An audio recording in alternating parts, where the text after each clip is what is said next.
Kanya-kanyang diskarte, kanya-kanyang estilo. Lahat tayo may opinyon.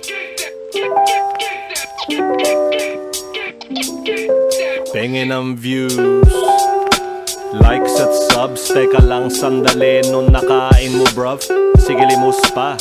Taktin desperado, wala nang slow flow. Lahat ay gustong umasenso, instant.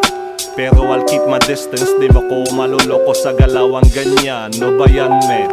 Sige song mo ichi-check ko. No need to nag me dyan sa kantang nilikha mo. Klaro, ano malinaw ba? Baka mano choice ako block na kita. Paki-check daw, paki-repost daw. Pahingi ng beat mali-maling galaw. Walang masama dyan sa konting advertising. Ngunit yung iba men, puro follow at violating. Musika to, hindi shopping tanga. Di ako interesado dyan sa kondo mo daga. Post ng post, puro laman basura. Iyak ng iyak kapag sila ay minumura. Pa-comfort ka pa, sige drama pa.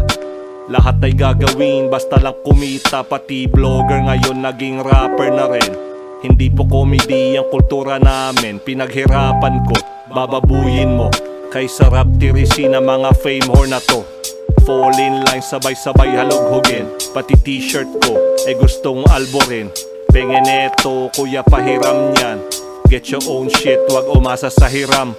Tanong ng tanong, pwede namang pag-aralan. Nung ako'y baguhan, never ko na ginawa yan. Sub for sub, nakakairita. Wait lang men, did you check my ish ba? Mga SOB, di na nahiya. Di ako sasali sa palaro nila. Clickbait, palengke strategiya.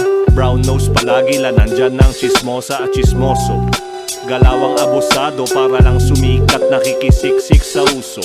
Payo lang tol, mas patok ang urig. Round of applause when you'll make it big. Kuya T-Max, ang inyong lingkod. Okay lang ako, your boy is doing good.